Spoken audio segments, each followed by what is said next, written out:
Assalamualaikum warahmatullahi wabarakatuh. Selamat pagi Manca pemirsa PAL TV, selamat beraktivitas untuk pagi hari. Iya, apa kabarnya pagi hari ini bisa PAL TV bertemu lagi dengan kami di program Halo Palembang. Ya. Pastinya program Halo Palembang ini bukan cuma berbagi informasi seputar Kota Palembang, pastinya juga kita menghadirkan narasumber-narasumber yang membahas topik dan juga tema yang lagi hangat-hangatnya diperbincangkan di masyarakat. Betul. Pastinya. Tentunya berewangan sama aku Mang Cek Okta dan juga Cek Dedes. Ini kita masih di lokasi yang sama, tepatnya di Amanda Bronis, ini di Para Kambang Iwa, Cek Dedes ya. Pastinya di bulan puasa ya, masih di edisi Ramadan, banyak nikmat dan juga keberkahan yang kita rasakan. Pastinya di bulan puasa Mang Cek Okta, di antaranya juga kita bisa silaturahmi dengan keluarga. Yang biasanya kalau makan tuh dewek-dewek ini ngumpul kurang afdol. Jadi pas bulan puasa itu ngumpul bareng buka puasa dengan keluarga dan juga sahur bersama juga. Benar. Dan pasti juga menikmati banyak menu ya di bulan di menu buka puasa dan juga menu sahur. Nah, tapi sayangnya nikmat dan juga berkah ini tidak dirasakan oleh saudara muslim kita di Palestina. Betul. Ini walaupun bulan suci Ramadan, dulur-dulur kita yang ada di Palestina tentunya masih ini diserang oleh Zionis Israel. Bahkan pemberitaan media baik itu TV, radio dan juga media sosial ini terus nampil ke informasi tentang Palestina.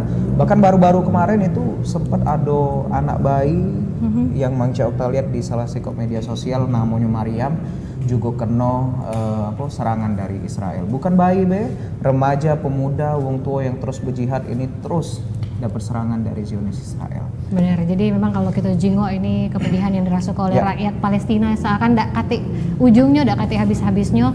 Jadi bukan cuma tempat tinggal, rumah, kan, rumah sakit, juga sekolah dan fasilitas umum lainnya itu hancur luluh lantah diserang oleh Zionis Israel. Benar. Nah, ini untuk informasi lebih jelasnya terkait dengan kondisi dulur kita yang ada di Palestina dan juga ini terkait dengan safari Ramadan. Ini langsung didatangi oleh Syekh Palestina. Sini sudah ada Syekh Anas Khairullah Nasir Khatir Al-Hafiz. Assalamualaikum Syekh. Waalaikumsalam warahmatullahi wabarakatuh. Alhamdulillah. Khair Syekh?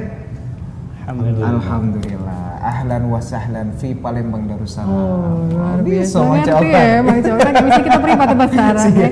Nah, selanjutnya selain Syekh dari Palestina juga ada Ustadz Muhammad Siswandi, ini selaku Ketua Komite Nasional untuk Rakyat Palestina Sumatera Selatan. Assalamualaikum Ustadz. Assalamualaikum warahmatullahi wabarakatuh. Apa kabarnya? Baik, alhamdulillah. Alhamdulillah, sejuk tenangnya rasanya pagi ini Ustadz ya. Luar biasa. Nah, masih awal bulan juga. Lagi-lagi awal bulan ya. Masih tebal. Nah, selanjutnya di sebelah Syekh ada Syafruddin Ramli Batubara, ini selaku penerjemah Syekh. Assalamualaikum. Waalaikumsalam warahmatullahi wabarakatuh. Apa kabarnya? Alhamdulillah. Alhamdulillah. Sehat. Nah, ini mungkin untuk informasi pertama biar Manca di rumah juga tahu ini terkait dengan kegiatan Syekh ke Palembang ini sebenarnya ada apa? Nah, boleh mungkin langsung dijawab oleh Ustadz Siswandi selaku Ketua KNRP. Baik, alhamdulillah. Sebelumnya kami ucapkan terima kasih kepada Palembang TV yang telah senantiasa memberikan dukungan dan supportnya dan serta memberikan berita-berita kepalestinaan.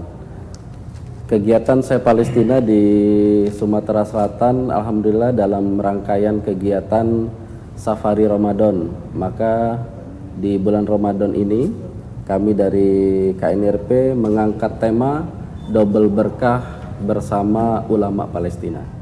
Oke. Berarti memang Safari Ramadan ini untuk kegiatan Syekh datang ke Sumatera Selatan. Sebenarnya momennya pas di bulan Ramadan ya Ustadz ya. Nah, ini sudah berapa banyak dalam bulan puasa ini di bulan Ramadan itu ada berapa banyak Syekh yang melakukan kegiatan aktivitas Safari Ramadan? Oh ya. Kegiatan kita ketika kegiatan Istiqbal Duyuf, yaitu penyambutan ulama-ulama Palestina di Indonesia. Kemarin kita mengadakan di Jakarta penyambutan itu 65 orang seluruh Indonesia. Nah, untuk Sumatera Selatan itu ada 3 ulama Palestina. Yang pertama Syekh Anas, yang kedua Syekh Zuhdi Rifat Al-Had, sekarang beliau lagi ada di daerah Banyuasin Perairan. Yang ketiga Syekh Mustafa Al-Ghazi, dia sekarang ada di Limatara, di Linggau, Musirawas, dan Muratara, insya Allah. Oh, berarti Jadi ada tiga Syekh Palestina. Ke Sumatera Selatan. Ini ada kegiatan apa ini Ustaz Siswandi untuk kegiatan ulama Palestina di Palembang ini khususnya ngapoi be? Boleh diinformasikan untuk pemirsa gitu? Baik, kegiatan Syekh Kepalestinaan di Palembang di Sumatera Selatan, yang pertama mereka memberikan edukasi, memberikan penjelasan tentang Qadaya Palestina, tentang permasalahan Palestina yaitu Masjidil Aqsa dan isu-isu kemanusiaan yang terjadi di Palestina. Yang kedua, selanjutnya biasanya di masyarakat kita diminta untuk menjadi imam, dan alhamdulillah saya ini adalah Al-Hafiz, dia juga bersanad Hafs gitu ya. Dan insya Allah terkadang diminta juga untuk memberikan sanad Al-Quran kepada masyarakat yang dia ingin mendapatkan sanad dari Syekh Palestina, dan juga kegiatan berbuka dan juga kegiatan menjadi zikir bersama dan lain sebagainya. Masya Allah, berarti banyak nih agenda Syekh untuk di Palembang ya, bukan cuma untuk tausiah baik, terus juga zikir, bahkan ngasih kesanad kepada masyarakat dari Syekh Palestina secara langsung. Benar. Nah tadi tuh di awal juga kita ngomongin suasana Ramadan di Palestina. Nah ini kita juga pengen tahu, mungkin langsung bertanya dengan Syekh. Ini masuki bulan Ramadan ini bagaimana situasi dan kondisi di Palestina saat ini? وإحنا في استقبال رمضان وإحنا طبعا في الفرح والمرح وكيف هو وضع الشعب الفلسطيني وإخواننا في فلسطين حاليا. بسم الله والسلام عليكم ورحمة الله وبركاته. سلامات باقي رأية بالمبانج دان أندونيسيا. أولا نشكر الشعب الأندونيسي على ما يقدمه للشعب الفلسطيني من دعم كبير وجهد مبارك، ونشكر الكنربي على استضافتنا هنا وعلى دعمها للشعب الفلسطيني، ونبارك لكم في شهر رمضان المبارك. Ya, pertama-tama katanya kami mengucapkan ribuan terima kasih kepada seluruh rakyat Indonesia yang senantiasa memberi dukungan penuh kepada perjuangan rakyat Palestina. Selanjutnya terima kasih kami juga kepada KNRP yang selama ini selalu menjadi mewadahi keberadaan kami para syekh atau ulama yang datang dari Palestina untuk menyampaikan berbagai permasalahan tentang Palestina di Indonesia. Dan terima kasih kami juga, kata beliau, untuk PAL TV yang senantiasa memberikan dukungan dan menyampaikan permasalahan-permasalahan yang ada di Palestina. Dan selanjutnya kami mengucapkan dan mendoakan keberkahan kepada rakyat Palembang dan rakyat Indonesia secara umum dalam rangka menyambut bulan Ramadan ini dan bulan Ramadan ini.